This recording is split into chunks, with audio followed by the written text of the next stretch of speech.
By the time I came down out of that fog and hit the straighter stretch near Pioneer, I had both hands white-knuckled on the wheel and my jaw hurting from clenching.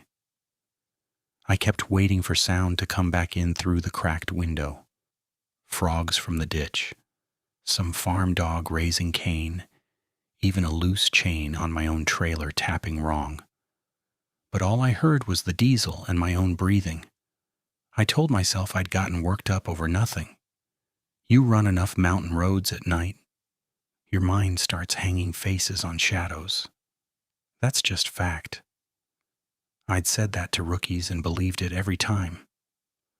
When I rolled through the yard gate to drop the rig, Dewey from maintenance was smoking under the sodium light. He lifted 2 fingers in greeting and then squinted at me. "You look like death, Fen." "Road was weird," I said, trying to make it sound like nothing. Dead quiet up Hollow Branch. Even the dogs shut up. Dewey snorted smoke out his nose. "Dogs ever get quiet up there means one of 2 things. Coyote pack moved through, or old Marnie Tate finally shot the lot of them." I gave him half a laugh, because that was the expected response, and signed my log with a hand that had just enough shake in it to make my name look like somebody else wrote it. At home, I sat in the truck 2 full minutes after cutting the engine. House lights off, hollow dark, no wind in the poplars. Usually I liked that place best when it was quiet, after years of engine, crusher belts, backup alarms, silence felt earned. That night, silence felt occupied.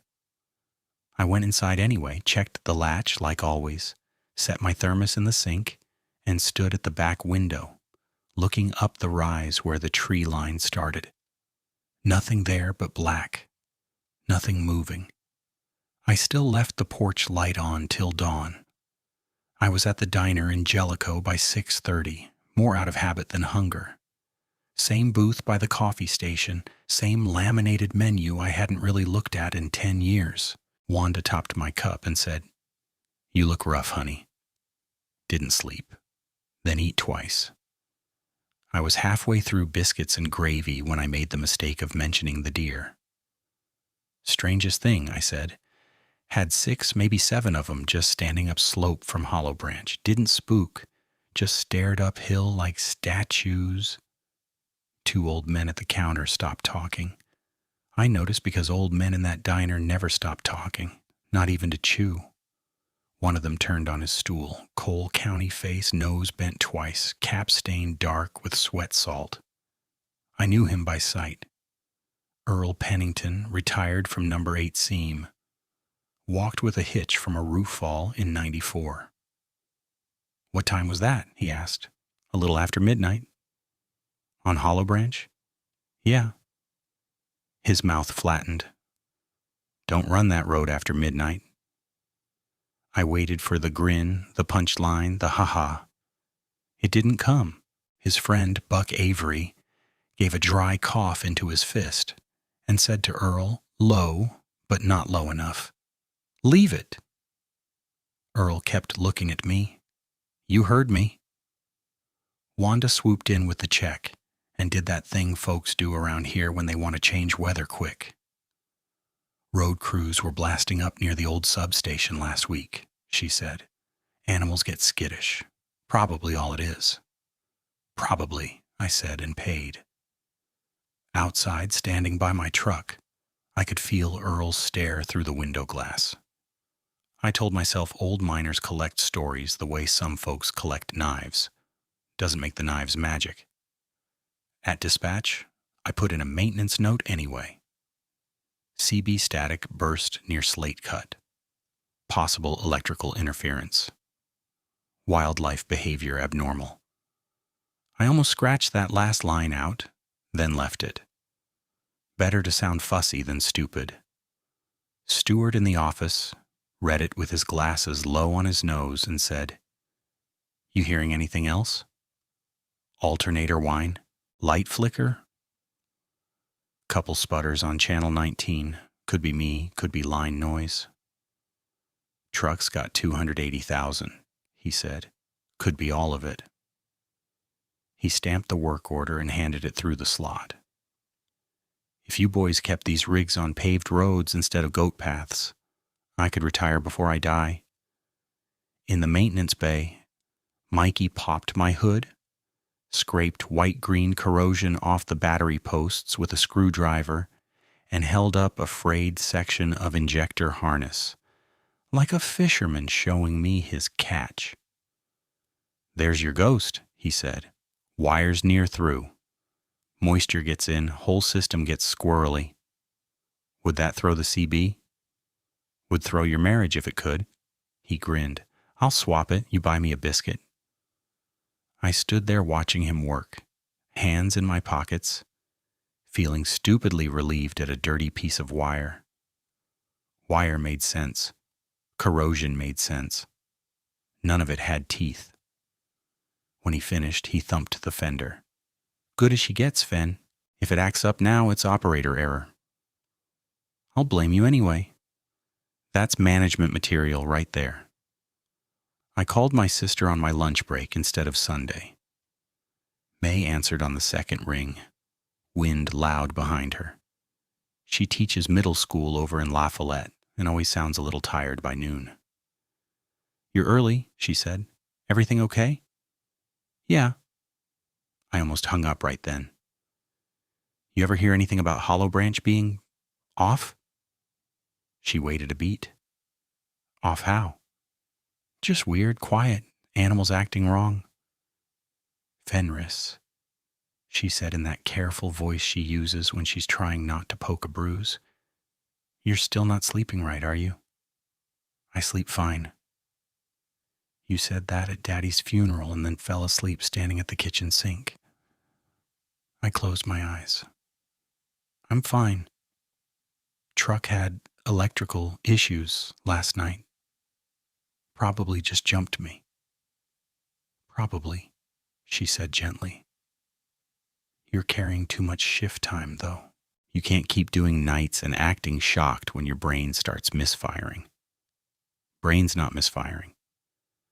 "Okay, then promise me you'll eat something that isn't gas station jerky and get 6 hours tonight." "I'll eat a salad and do yoga." "I hate when you get sarcastic." "I know." She softened. "Call me Sunday for real, and if you're hearing or seeing weird stuff, tell your doctor grief plus fatigue can do that."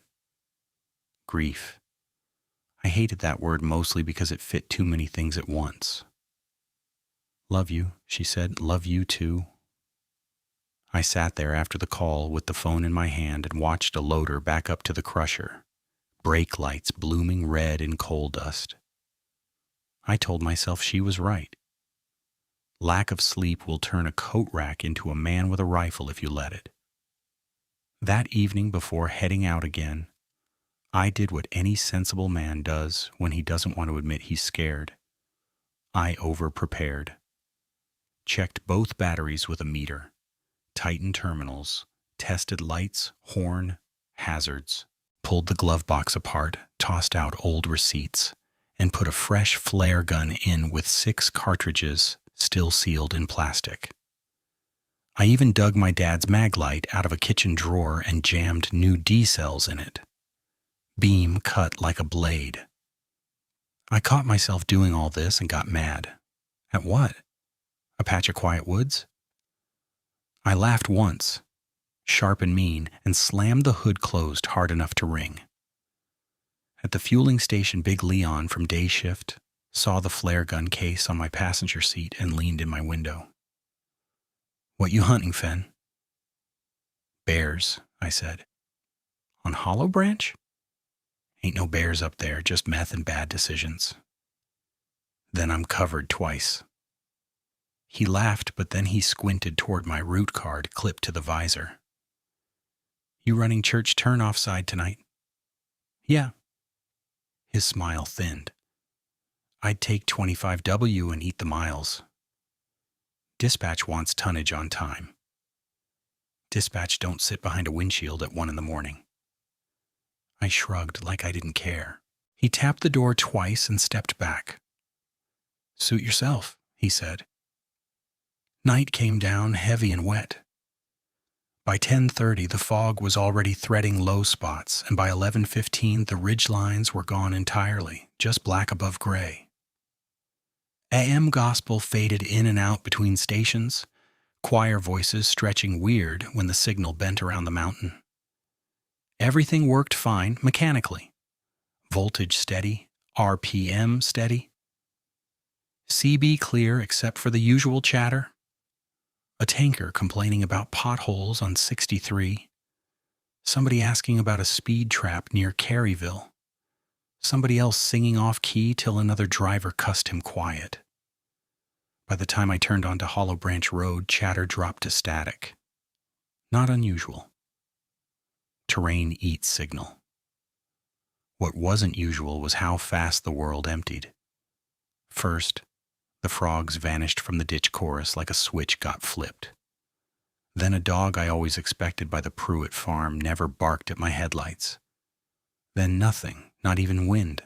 I rolled my window down an inch because sometimes your ears catch what your eyes miss. No creak noise, no leaves, no insect drone. Nothing but engine and tires hissing wet pavement. I shifted down near the slate cut and felt the old hair-on-neck rise that men like me pretend we don't get anymore. I kept telling myself the same 3 words. Cold, damp, pressure. Weather can deaden sound. Valley acoustics can funnel it weird. There were explanations lined up like tools on a bench. Then my high beams picked up 2 points, dead in the center line. Amber, hard bright. Not scatter bright like deer eyes, not green-white like a house cat in a barn. These were dense, almost metallic, and too still. I eased off the accelerator. At first I thought they were reflectors, ripped from a signpost and hanging in brush. Then the road angled and I saw they were level with my hood, maybe a shade higher. Too wide apart for any dog. Too high for coyote, too fixed for raccoon. They tracked me. Not blinked, tracked. I touched the brake and the truck nosed down. The amber points dipped with it. Not disappearing, just sliding lower like whatever held them had bent at the knees. Come on, I said out loud, because talking makes your brain feel less trapped. Come on, that's a man. That's somebody with lights. Could have been a hunter with reflective tape. Could have been kids pranking trucks with bike reflectors. Could have been anything except what my gut was trying to name. CB hissed, then snapped with a burst so sharp it made me flinch. Under the static, for maybe half a second, I heard a low vibration, more felt than heard, like somebody dragging a bass note through gravel. I grabbed the mic. Anybody copy on Branch? I got obstruction near Slate Cut, eyes on road. Static answered. Then a far-off voice, clipped and thin. Say again, you breaking? The amber points tilted. Not side to side like headlamps bouncing. Deliberate, curious, like a dog listening for command. Then they dropped out of the beam in one smooth motion. I hit brakes hard enough the load shoved forward with a groan and my shoulder belt locked. Nothing in front of me.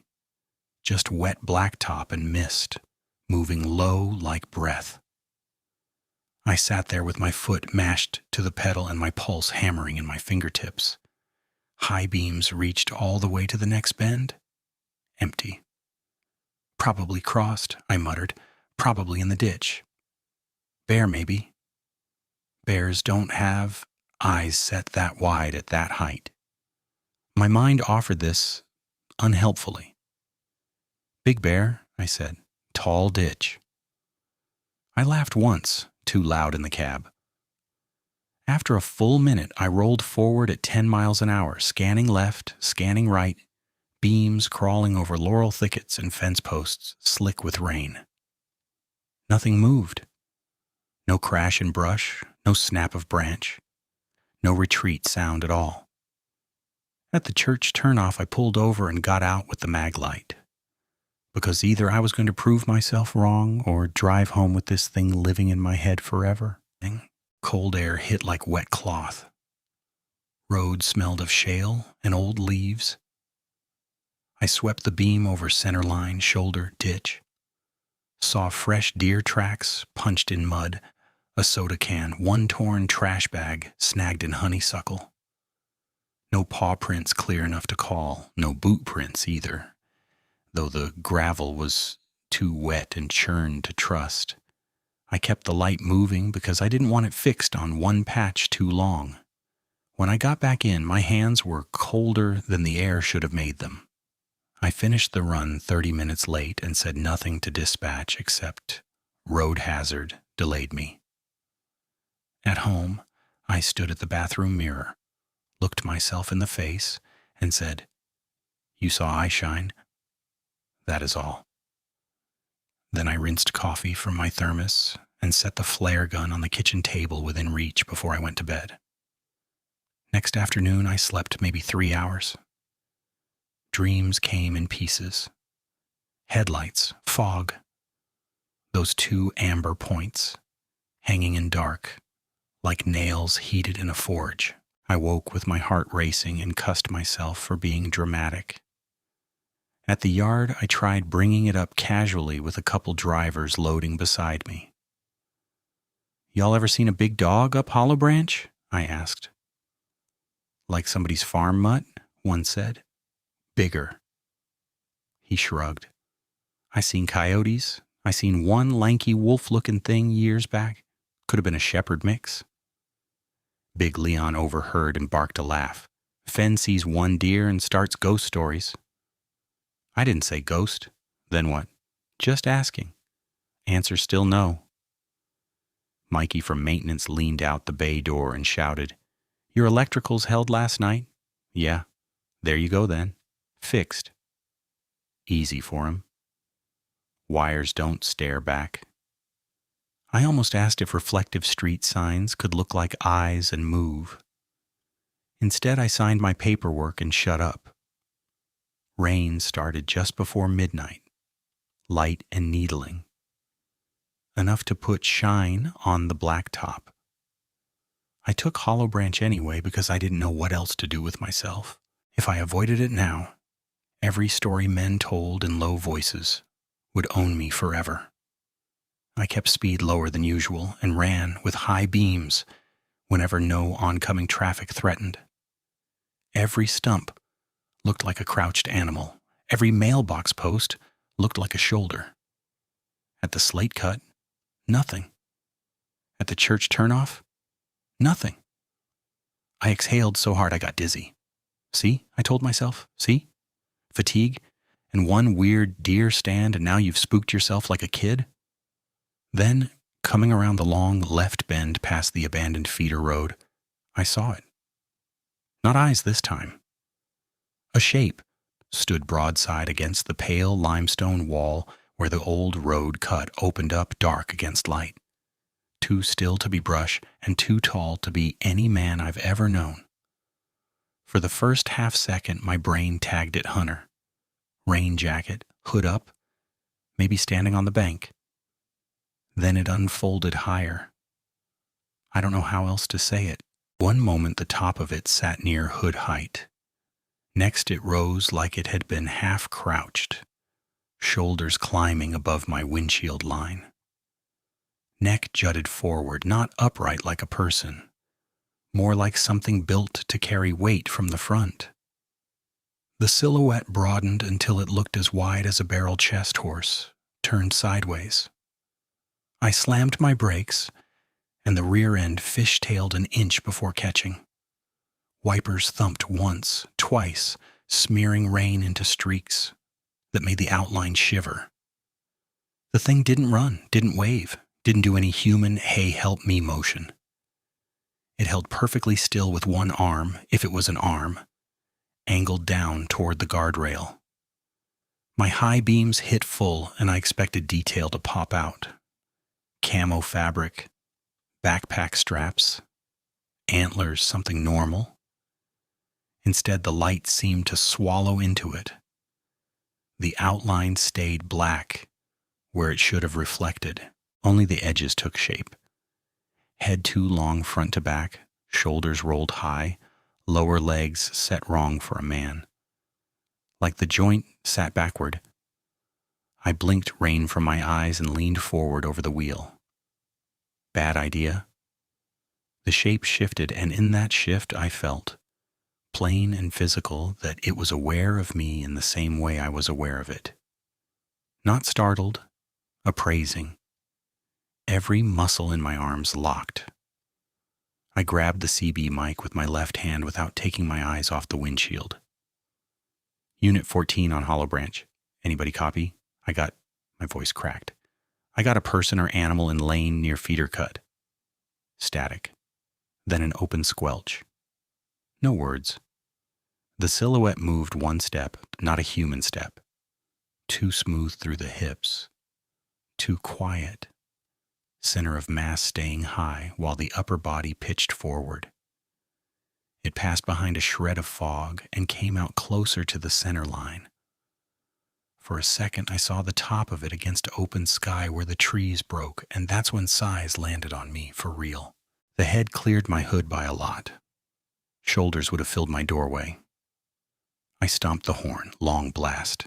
It stopped. Head angled. Then, slow, it turned away from the beam and dropped off the road edge into darkness without sound, bigger than wet grass. Gone. I sat there shaking with my hand glued to the horn ring till the blast died and left my ears buzzing. When I finally moved again, I did not get out with a flashlight. I drove.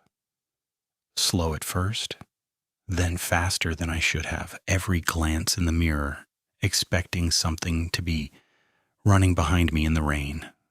Nothing followed, nothing I could see. At the drop yard, I parked crooked and had to straighten twice because my depth perception felt off. Dewey came by with a clipboard and stopped when he saw my face. You sick? No. You look like you licked a socket. Road had somebody on it. He squinted. Where? Hollow Branch, near feeder cut. Walker? Maybe. Did you call it in? CB was garbage. He shrugged. Meth heads camp up there sometimes. Next time, don't stop for 'em. I almost said, it wasn't like that. I almost said it was too big. I said, yeah. In the office, I filled out a hazard note. Possible trespasser / large animal near feeder cut. Request patrol. Stewart read it and frowned like I was asking for paid vacation. You sure this ain't another deer? Sure enough to write it. He scribbled his initials. County won't roll for Shadows, Fen. Didn't ask for Shadows. He pushed the form aside. I'll call it in when I can. When I got back to the truck, Big Leon was leaning on my fender with a coffee. Heard you found the boogeyman. Shut up. He held up his hands. Easy, I'm messing with you. I stared at him until his grin faded. You serious? He asked. I nodded once. He looked away toward the dark yard fence and lowered his voice. My uncle used to run timber up that branch. Said there's stretches up there where sound just dies. Swore he saw things. He also drank like a drain, so, take 25W tonight. Dispatch already routed me. Then pray harder than usual. He handed me the coffee and walked off before I could answer. I called May again from my porch at dawn, rain ticking off the metal roof edge. You called twice in 2 days, she said. Now I'm definitely worried. I told her part of it, not all. I said I'd seen a large animal shaped wrong. I said it stood in the road and didn't scare like wildlife should. I left out how it seemed to watch me think. She listened without interrupting. When I finished, she said, could be a black bear with mange. They look awful when they're sick. Shoulders hump up weird. Maybe. Or someone in gear. Night does ugly things to perspective. Maybe. You don't sound convinced. I'm trying to be. Long pause, then, Fen, if you're rattled, take a day. You have PTO. I don't have take-a-day money. You have me. I'm not taking your money. It's not charity, it's family. I rubbed my eyes. I'm okay. No, you're not. But you're stubborn enough to pretend till your wheels come off. That is hurtful and accurate, she sighed. At least promise me this. If you see it again, you do not get out of that truck. I looked up at the dark tree line above my house. Wet leaves shining as dawn thinned. Promise, I said. That evening I bought another box of flares, a can of bear spray big as my forearm, and fresh batteries for everything in the cab.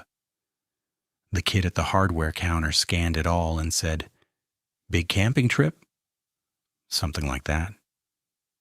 Before leaving the parking lot, I sat there with the receipt in my lap and listened to people laugh outside the burger place next door. Bright lights, traffic noise, ordinary life. For a full minute, I considered calling dispatch and refusing the route.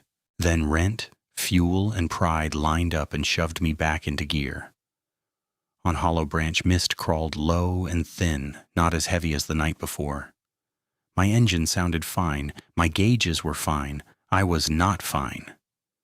Every marker came and went. The broken guardrail post, the faded no dumping sign, the split oak by the ditch.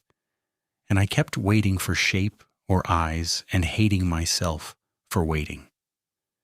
Near the feeder cut, I slowed to 20 and scanned the limestone wall where I'd seen it stand. Nothing. I laughed under my breath, half relief, half embarrassment. There you go. Big rock and bad nerves. Another 50 yards and my shoulders started to drop. Then from the right side tree line, up on the bank, a dark mass rose above the laurel for 1 second. Just a shoulder line, a head shape against lighter fog, parallel to my truck and moving with me without sound. I jerked my gaze hard left, then back, and it was gone. Could have been a split trunk and passing beam. Could have been fog making a ridge look alive. Could have been. I said it out loud, 3 times like prayer. By the time I reached the county line, my shirt was stuck to my back with sweat. At the yard I parked, cut the engine, and sat in the dark cab until the ticking metal cooled and stopped. I kept replaying the silhouette rising, the wrong bend of the legs, the way it had stood there like the road belonged to it and I was the trespasser. When I finally went inside, I wrote in my logbook in block letters so I couldn't pretend later I'd imagined writing it. Saw large unknown shape again. No confirmation. Fatigue likely. I underlined the last 2 words twice. Then I closed the book, set the pen down, and told myself, firm, practical, like I was talking to a rookie, there are no monsters on Tennessee roads. There are only men, animals, weather, and bad light. I said it until I almost believed it. I said it one more time under my breath. Men, animals, weather, bad light. Then stood up from the dispatch desk and nearly knocked my knee into the metal file cabinet because my legs had gone stiff. Stewart was still in the back office with his headset on, penciling numbers onto a yellow pad. He looked up when I came through. "You heading out?" "I was heading home." He made that face dispatchers make when they need a favor and are already pretending they asked politely. "Leon called in with his kid sick. I got 1 short haul needs moving before daylight. Unit 14's fueled. Feeder bin to Pioneer Yard. Easy run." I stared at him. "Not for me, it ain't." "Fen." He took his headset off, rubbed one eye. "You're 30 minutes behind tonight already, and I'm covering 3 call-offs. You're my only wheel." I almost said no. The word got as far as my teeth and stopped there. Rent, fuel, pride. Same 3 men shoving my spine. "Fine," I said. "1 run." He nodded like he knew he'd win. "Appreciate it." Outside, the air had that just before rain feel. Cold but wet, like the dark was sweating. I did my walk around with a flashlight, even though I'd done one 2 hours earlier. Tires good. Airlines good. Trailer latch good. Nothing dangling, nothing bent. I checked the driver door where I'd been sure I heard something hit 2 nights back. Old paint, old dent, no new marks. I climbed in, set my thermos in the cup holder, and caught myself touching the glove box to make sure the flare gun was still there. It was bear spray, too. Big can, red cap. "You are a grown man with a diesel truck and a payment book," I muttered, turning the key. "You ain't hunting ghosts." The engine lit hard and steady. I pulled out. By the time I hit Hollow Branch, it was dead quiet again. Not normal night quiet, where you still get creek chatter and bugs and a dog chain rattling somewhere far off. This was pressed flat quiet, like somebody stuffed wool in the world's ears. Even my own engine sounded wrong in it, too loud and too far away. The deer were back. 3 this time, maybe 4, just off the right shoulder near the split oak.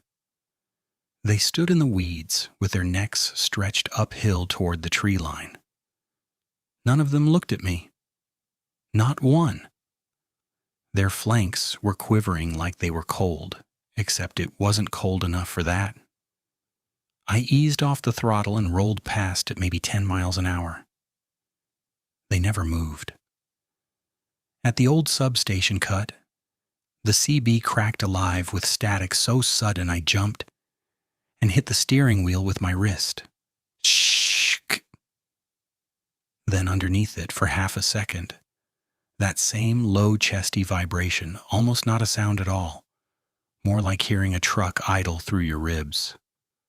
"Cut it out," I told the radio, like it could hear me. I switched from channel 19 to 17 and back. Same hiss. Then nothing. I rounded the blind bend by the abandoned church turnoff, and my high beams hit mist, drifting across the road. Thin white sheets. Limestone wall on my left. Drop and guardrail on my right. I was watching the wall for movement when something darker than the fog detached itself from the right shoulder and rose up against the guard cable. Not rose like a deer standing. Rose like a man standing from a crouch. Except too high, too broad, too wrong in the joints. I hit the brakes hard enough for tools behind my seat to slide and bang. The truck lurched and stopped halfway into the lane. Engine running. Lights full on. At first all I had was shape. Black mass at the rail, head low, shoulders humped. Then the beam angle shifted with the idling vibration, and details started snapping into place one piece at a time, like my brain was being forced to admit what it saw.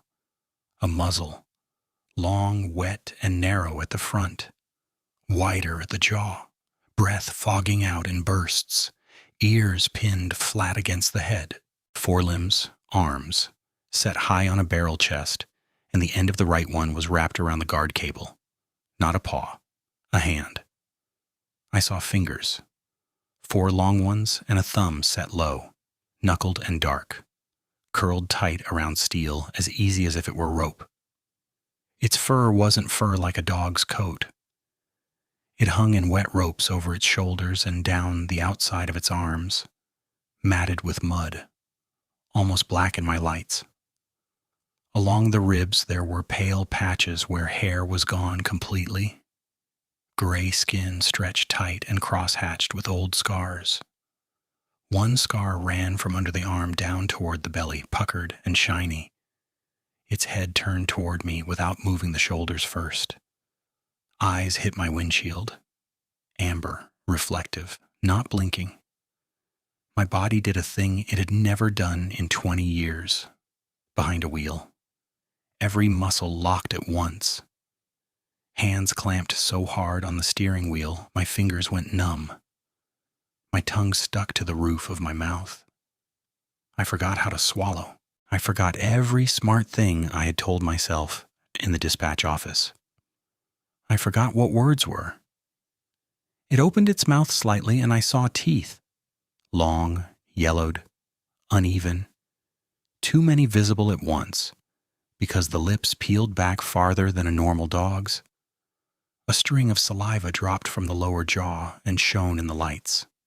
Then it leaned forward and sniffed. I don't know how else to say it. It sniffed the air between us, and I had the clear, plain certainty of being catalogued. Not startled, not warned. Catalogued. Something deep in me broke loose. I slammed the horn. The blast bounced off the rock wall. Deer exploded into the woods behind me. The thing flinched. Not back, just a twitch, then let go of the cable and dropped down the bank on all fours, so fast my eyes couldn't track the movement. 1 second it was there in full beam. Next second the shoulder was empty and the laurel below the guardrail was shaking. I didn't wait. I dumped the clutch, fought the skid from my own hard brake, and shot through the bend, with my pulse pounding in my ears so loud I couldn't hear the engine. In the mirror I saw nothing but mist and my own tail lights painting red on wet pavement. I drove to Pioneer too fast, dropped the load sloppy, signed where they pointed, and turned right back toward town with both hands trembling and my shirt glued to my spine. I kept seeing the fingers on the cable, kept hearing myself say paw in my head, and then correcting it to hand and then correcting it back because I couldn't stand the other word. By the time I hit the yard, dawn was just starting to thin the clouds. I parked, killed the engine, and sat there in the darkening cab with my forehead against the steering wheel. I had seen a snout slick with spit. I had seen hands, and whatever it was, had looked at me like I was already inside its mouth. I drove straight home instead of stopping for breakfast. Couldn't have held food down if you paid me. My place sits where the hollow opens. 1 lane in, 1 lane out.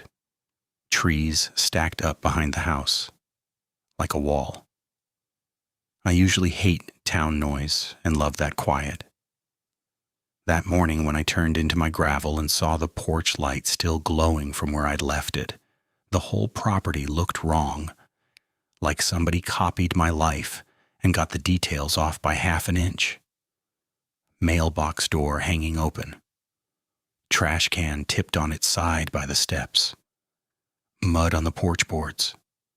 I parked with the nose out, ready to leave fast if needed, and stayed in the truck an extra minute scanning the tree line. Nothing moved. No birds. No dogs from the Pruitt place barking over the ridge. Just that damp stillness. I grabbed my mag light and got out. The mud prints on the porch were smeared, not clean enough to cast, but they weren't boot prints. No heel, no tread. Just long-dragged ovals and indentations where something had pressed down with narrow points. There were 4 clear gouges across the wooden post by the railing close together, about the width of my hand plus 2 inches. My front door was shut, deadbolt still thrown. I unlocked it and eased inside. Kitchen chair knocked over, cabinet under the sink hanging open. Nothing looked stolen at first glance. TV still there, tool case still by the wall. Daddy's old clock still ticking that dry little tick. I stood in the center of the room, breathing through my mouth, listening for movement that never came. Then I looked at the hook by the door. My father's red bandana, faded to rust color after years tied around his lunch pail handle, was gone. Could have fallen. Could have gotten tossed. Could have been me forgetting where I put it. I told myself all 3 while I checked every room twice. No bandana, I went back outside and found it, 20 feet from the porch, tied in a knot around the bottom rung of my truck's driver's side mirror bracket. Not wrapped, knotted, tight. I stood there with one hand on the mirror and stared at that knot until my eyes burned. It was a square knot, clean and centered. Exactly the kind Daddy used to teach me with extension cords when I was little. He'd make me tie it and untie it till my fingers hurt. Maybe I tied it myself sometime and forgot. Maybe somebody from work messing with me. Maybe kids.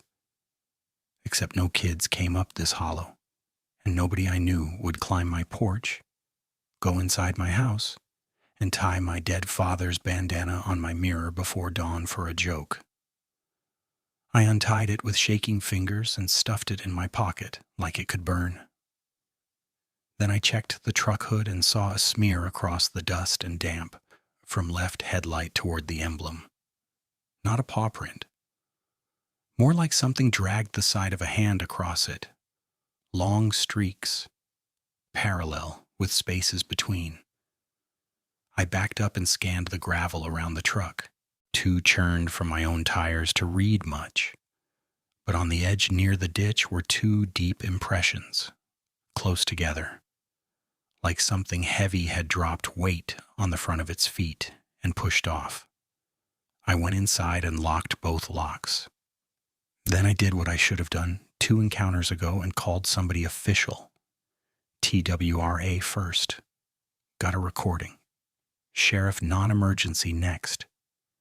Rang 11 times, then dispatch picked up sounding half asleep.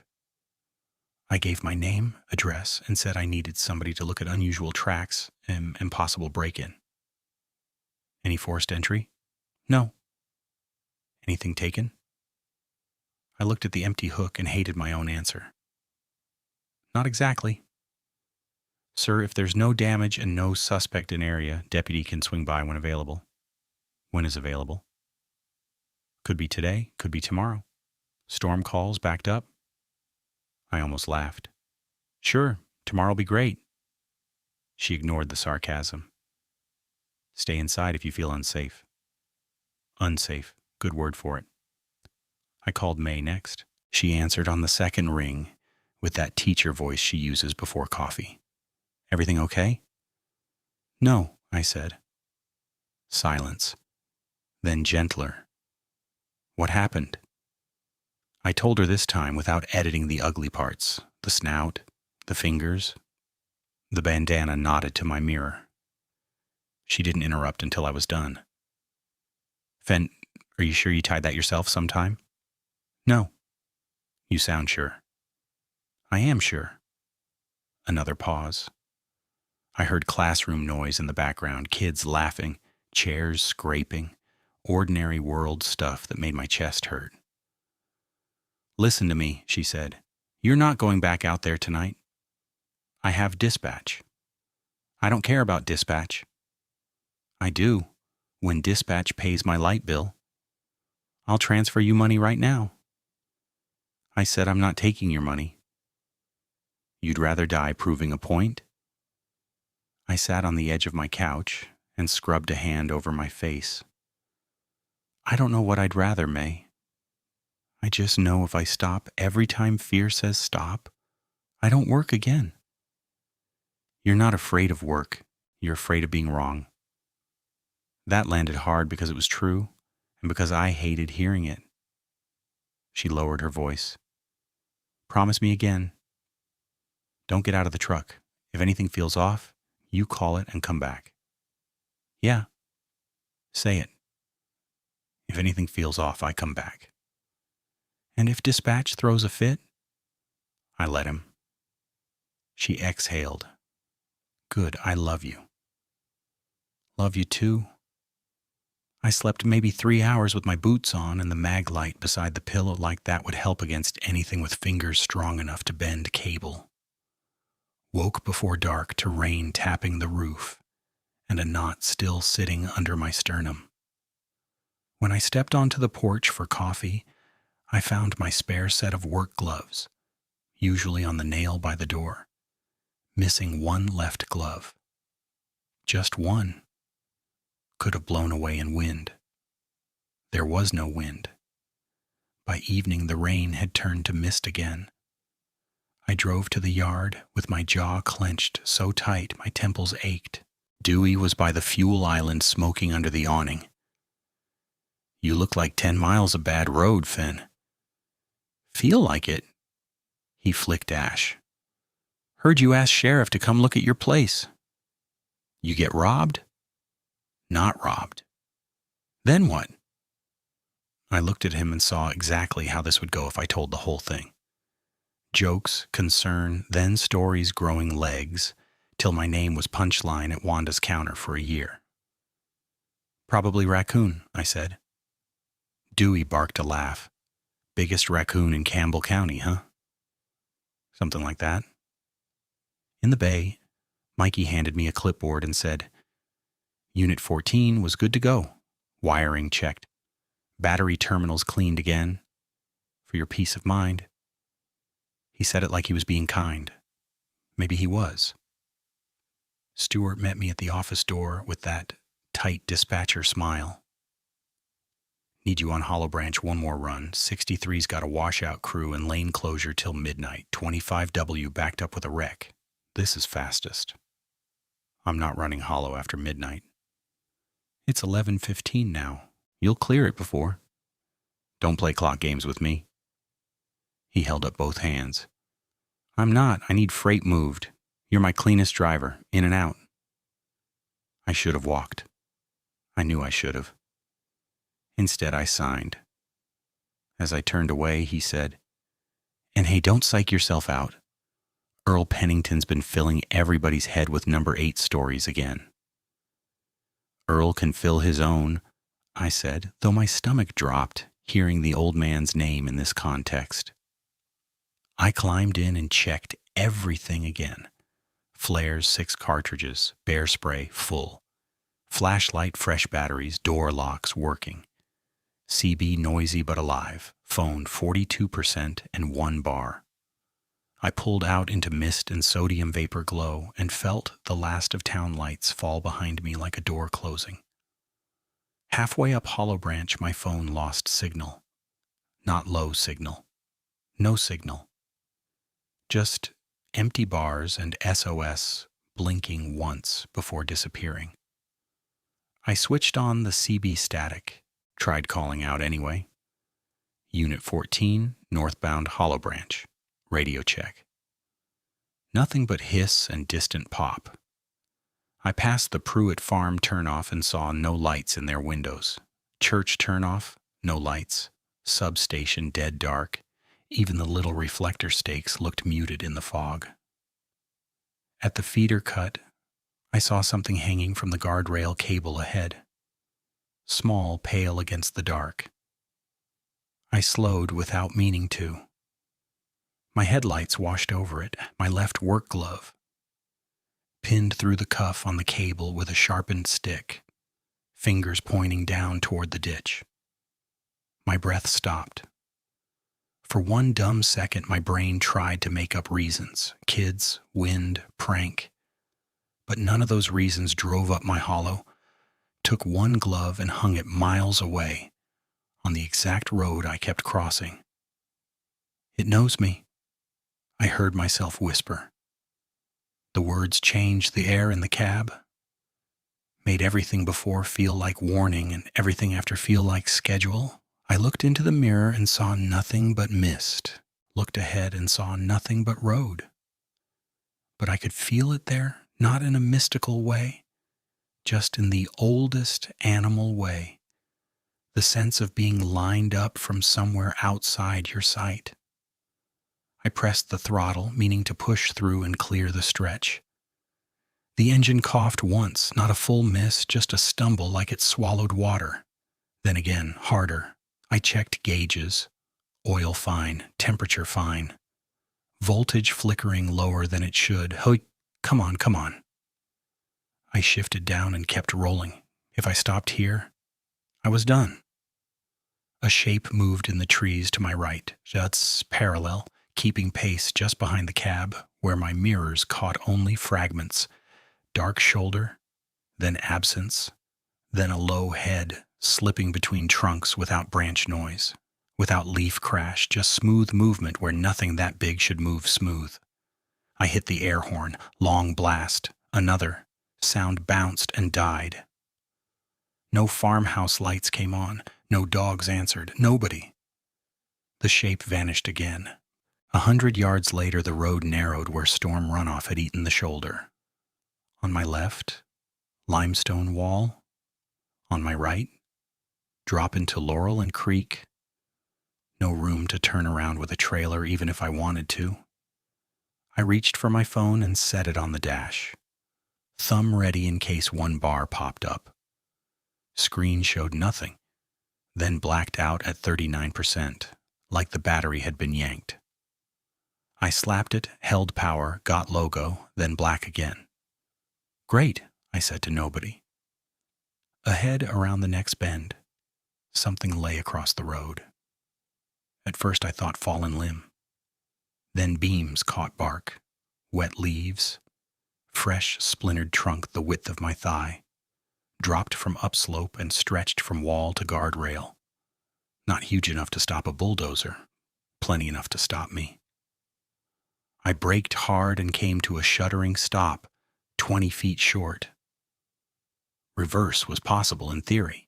In reality, with trailer, narrow shoulder drop and fog thick enough to erase depth, backing a quarter-mile blind around that bend was gambling everything on inches.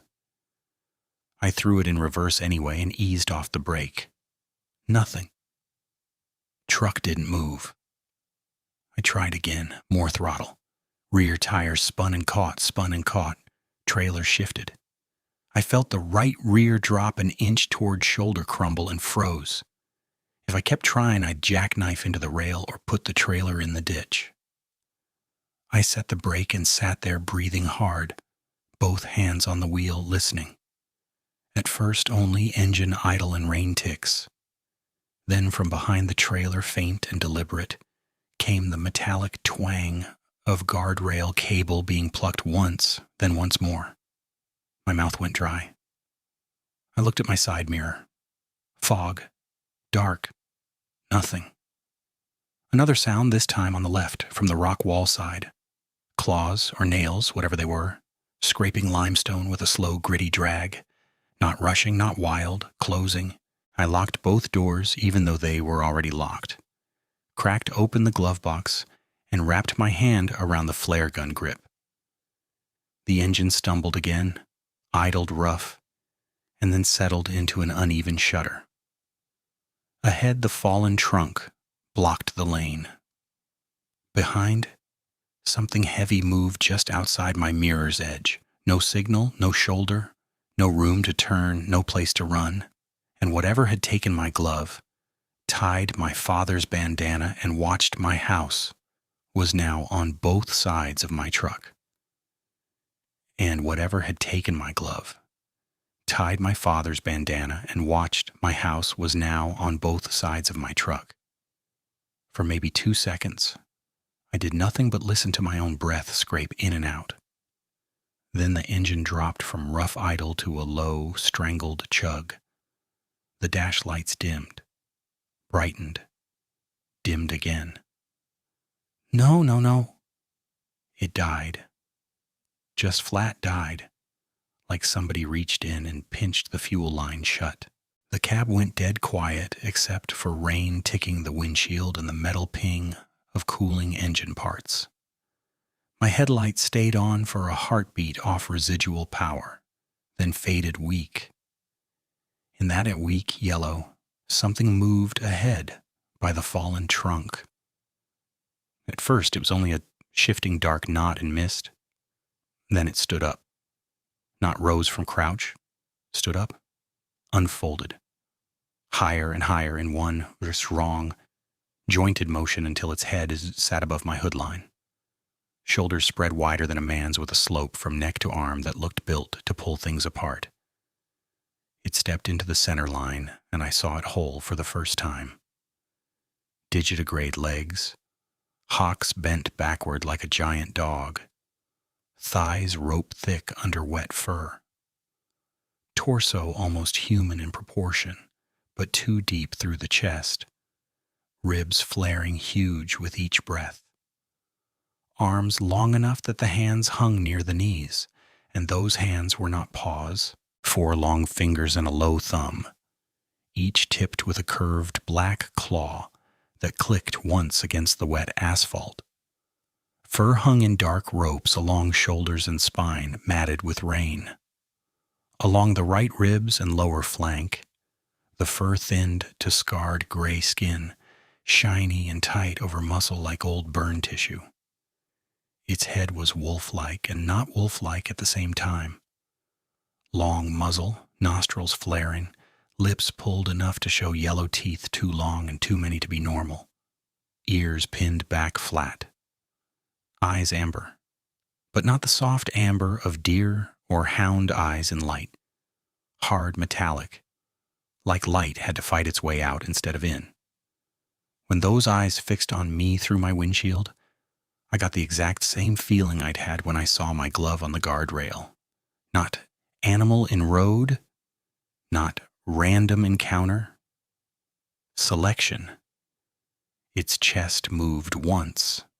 Deep inhale. It could smell me through steel, wet glass, and fear. I remembered what old hunters used to say about catamounts and mean dogs. Don't lock eyes if you can help it. Not straight on.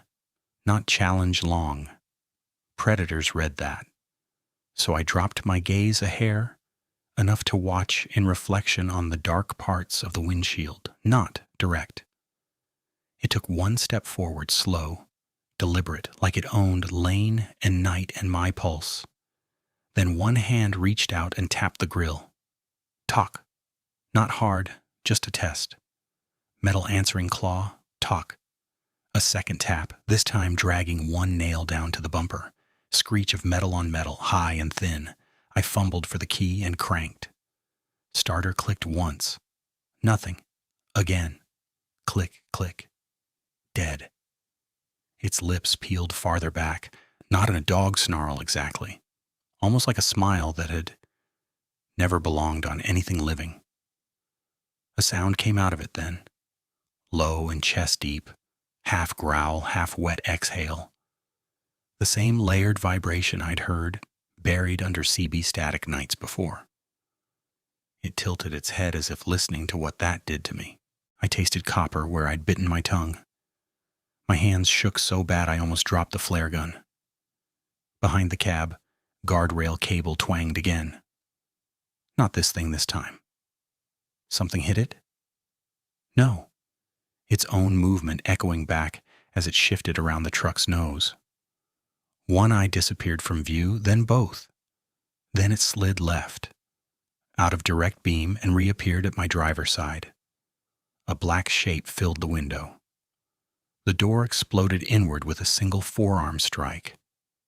Not opened, hit. The whole panel bowed in toward my ribs with a deep boom that rattled glass. I threw my shoulder against it by reflex, and pain lit white through my side. Something cracked in me. Later they said ribs. In the moment it was just heat and pressure and breath gone. Its claws screeched down the outer skin of the door. 4 parallel gouges bit through paint to bare metal in one pass. I yanked the manual air horn pull above my head and held it. The blast inside that dead-sealed cab was like getting punched in both ears. Outside, the thing flinched back half a step, head turning, ears flattening tighter. Good. It could be startled. I let go, snatched the flare gun, and shoved the passenger window button. Glass dropped 3 inches before stalling on half-dead power. Enough. The thing moved again. Fast this time, blur across hood to passenger side. I fired. The flare punched out through the cracked opening and skittered under the truck in a shower of red sparks before bursting full bright against wet pavement near its feet.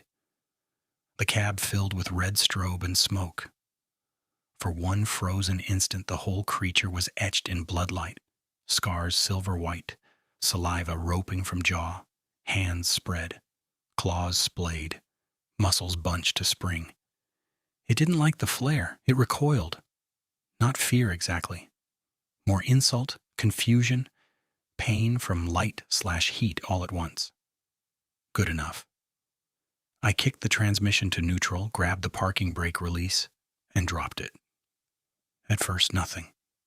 Then gravity took hold.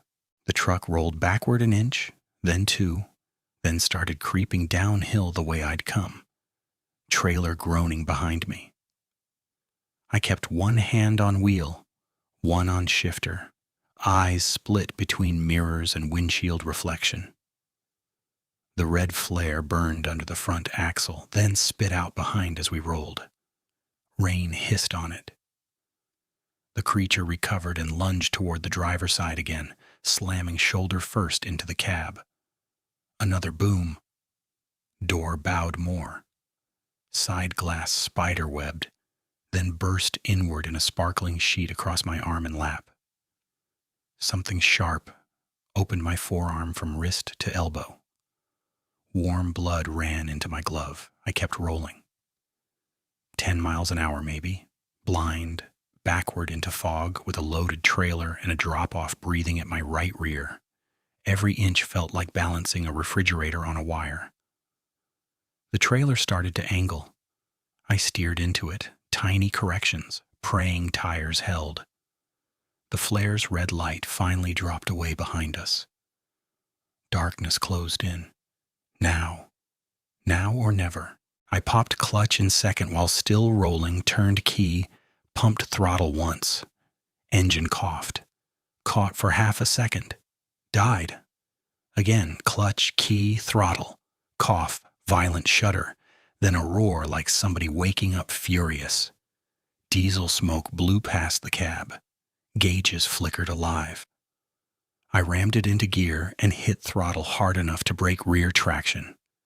Tires spun, grabbed, and Unit 14 fishtailed across the slick lane before straightening.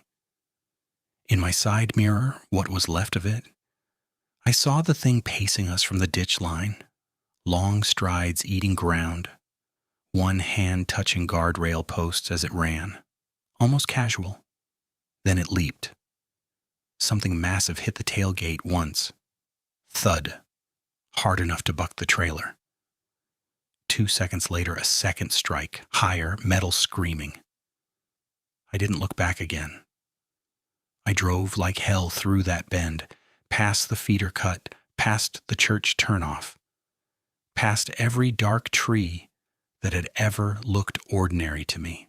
The cab smelled like hot wiring, flare smoke, blood, and wet dog. My left side burned where the door had folded in. Every breath stabbed under my ribs.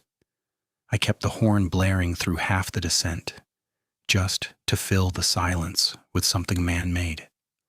By the time the first sodium vapor lights of Pioneer showed through mist, my hands were cramping into claws around the wheel. The all-night station sat where 63 split off, fluorescent and ugly and beautiful like a ship in fog.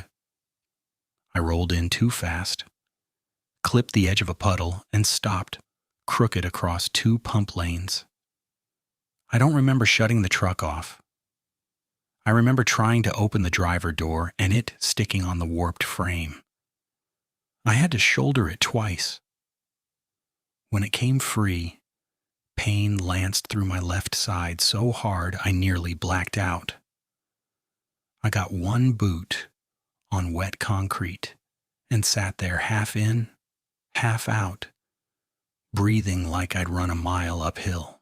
The attendant, a kid named Travis, maybe 20, came out with a mop bucket in one hand, saw the truck, and froze. Jesus Christ, sir? Call somebody, I said, EMS sheriff. He set the bucket down so fast it tipped over and bleach water ran toward the drain. He got closer, saw the blood on my arm, and his eyes tracked up to the door. 4 gouges, deep enough to curl steel outward, ran from window line to lower panel. Not branch scratches, not fender rub, The mirror bracket was bent down like someone had hung from it. He took one step back. What did that? Don't know, I lied automatically, because there wasn't room in my throat for truth yet. When he circled the hood, he made a noise and just stood staring. Later I saw why. A smear across the passenger side paint. Mud and something darker, in the shape of a handprint. If you let nightmares design anatomy. Too long, too narrow, thumb too low. He called 911 with hands shaking almost as bad as mine. Male driver, injured, possible animal attack. I don't know. Truck tore up bad. Yes, breathing. Yes, awake. No, I don't see the animal. Pioneer Marathon off 63. I slid down till I was sitting on the step, back against the cab. Rain mist, cooling blood on my skin. My whole body had started that delayed earthquake tremble. Not fear now exactly. Dump. Aftershock. Teeth knocked together so hard my jaw hurt. Red-blue lights came in maybe 8 minutes, maybe 20. Time had gone crooked. Paramedics got me onto a stretcher after arguing with me because I didn't want to let go of the flare gun. One of them pried it from my hand finger by finger and told me, gentle as he could, "You're safe now." I wanted to believe him. I kept turning my head toward the dark edge beyond the pumps, expecting those amber eyes to float up in the rain. At the ER in Jellicoe, they cleaned glass out of my forearm, wrapped it, and x-rayed my chest. 2 cracked ribs on the left, no puncture. Bruising from shoulder to hip where the door caved. Mild concussion maybe from the second hit. They asked if I'd been in a collision. I said, sort of. By dawn, I was sore enough to shake and tired enough to hallucinate shadows in every curtain fold. Sheriff's deputy took my statement in a small interview room that smelled like coffee and damp carpet. He had kind eyes and a pen that kept clicking. Start from when you left the yard. I gave him facts in the driest voice I could manage. Route assigned. Fog. Downed, tree-blocking lane. Engine failure. Unknown, large animal approached vehicle struck driver door. Vehicle damage. Personal injury. Escaped and drove to Pioneer. He paused. Bear? Could be. You see it clearly? I heard myself take one breath too long. Large, dark, didn't get a good look. That was the first real lie. Not because I wanted drama. Because I could hear exactly how the true version would sound out loud. It stood on 2 legs and had hands and tied knots, my father taught me. You say that in Campbell County and one of 2 things happens. They either laugh in your face or take your keys for your own good. Maybe both. He asked about the glove pinned to the guardrail. I told him yes, I believed it was mine. He asked if kids might be messing with me. I said maybe. He asked about my place, the bandana on the mirror, anything missing. I said 1 glove, nothing else. TWRA came out with deputies to inspect the truck and the road by midday. Rain had turned hard before dawn and washed half the mountain clean. They found the fallen trunk where I'd hit brake marks. Found torn guardrail cable farther back, where something heavy had either pulled or hit it. Found tracks in mud near the ditch that looked wrong until rain pocked them into soup. Photos were taken, measurements noted. Men shrugged in that official way people do when they know they won't write what they're thinking. Mikey from the yard checked Unit 14 and said alternator output had dropped intermittent and the battery cable at frame ground showed fresh abrasion. Could explain your stall maybe with the weather. He looked relieved to have mechanics for at least part of the story. Final report line, as close as I remember. Probable bear encounter. Vehicle disabled by electrical fault. Secondary impact damage during evasive maneuver. Case closed enough to file. I signed where they pointed. For about a week, I told myself that was fine. Better even. Paper said, bear. Paper said, fault. Paper said, not impossible. Paper did not have to sleep in my house. 3 nights after the hospital, I sat in my kitchen with every light on and listened to nothing outside. No insects, no frogs in the ditch. Silence so complete, it rang. I packed a bag and drove to May's in La Follette before dawn. She opened the door in a robe, hair half pinned, took one look at my face and wrapped me up like I was 10. I stood there in her hallway and shook against my little sister's shoulder while her coffee went cold on the table. She believed I'd been attacked. She did not believe, at least then, in what I described when I finally told her the whole shape of it, not with the same certainty I felt. She kept saying, "Trauma can distort memory, Finn. Adrenaline does weird things. You were exhausted, grieving, running on 3 hours. I know what I saw. I know you saw something." That became our rhythm for months, loving and strained, both of us trying not to call the other crazy. At work, word spread the way it always does. Not the details I kept back, just Finn got hit by someone on Hollow, and Unit 14 tore itself up. Some guys gave me that sympathetic nod men use when they don't want your fear to splash on them. Some joked too loud near the fuel island about werewolves on payroll now. I stopped eating at Wanda's counter for a while because I could feel conversations bend when I walked in. Stewart offered me a week off, then tried to put me back on nights. I said no. He said that route paid bonus. I said keep it. He said we all do things we don't like. I said not this. Within 3 months, I quit night hauling entirely. Took a daylight route, lower pay, state highways, only when I could get them. 63 by sun, 25W with traffic. No Hollow branch after dusk for any money. If dispatch called at 5:01 p.m. and said emergency run through the cut, I told them to find another wheel. I sold Daddy's house at the mouth of the Hollow that fall. That one hurt in ways I still can't map. The porch where he taught me square knots. The nail by the door where gloves hung in pairs. The sycamore by the ditch that leaned just so in evening light. I told myself the place needed repairs. Commute was bad. Market was decent. True enough. Also true. I could not stand one more night waking at 2 a.m. Sure, I heard something breathing beyond the porch rail.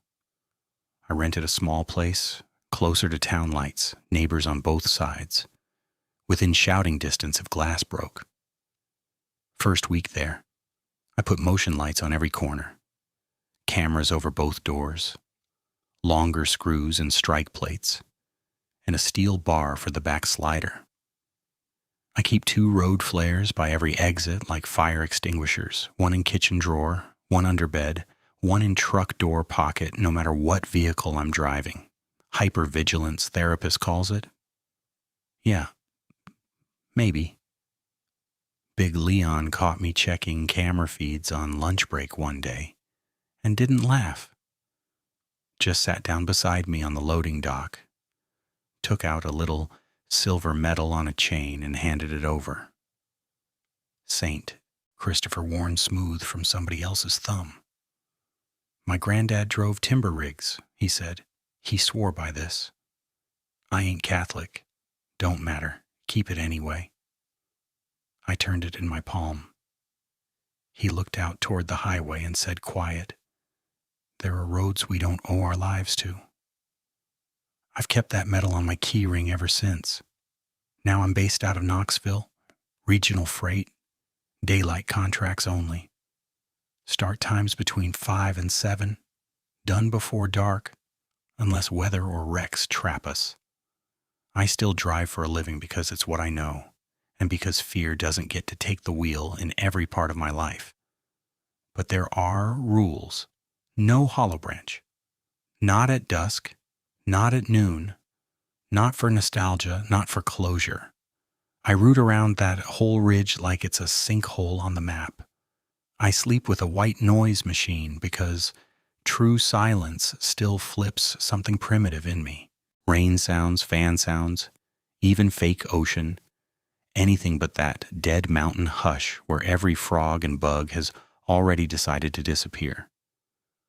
Without noise, I wake up at every house creak, with my heart trying to break out through my ribs. I go to therapy twice a month. First time I went, I sat with arms crossed and told the woman I wasn't there to talk about feelings. She nodded like she'd heard that song before and asked me where in my body panic starts. Turns out, naming things helps more than mocking them. May and I are better now. Not fixed, exactly. Better. She still thinks trauma and sleep deprivation can build monsters out of real threats. I still think there was a mind behind those eyes that had nothing to do with bare instinct. We've agreed not to force each other over that bridge. She calls Sundays, on the second ring most weeks. We talk school kids, weather, who got married, who got divorced, and sometimes Daddy. Sometimes she asks if I'm sleeping. Sometimes I lie and say yes. Every now and then a rookie hears the rumor and asks why I refuse one little county road when I've got 20 clean years behind a wheel. If they ask smart, not mocking, I'll tell them enough to keep them cautious. I describe the silence first, then the deer, then the engine dying where it shouldn't. I tell them about metal bent from outside in. I do not tell them every detail unless they've earned it. And when they push for a name, Dogman thing, demon, whatever internet label they've got ready, I tell them the only true sentence I own. I don't know what it was, but it knew exactly what I was.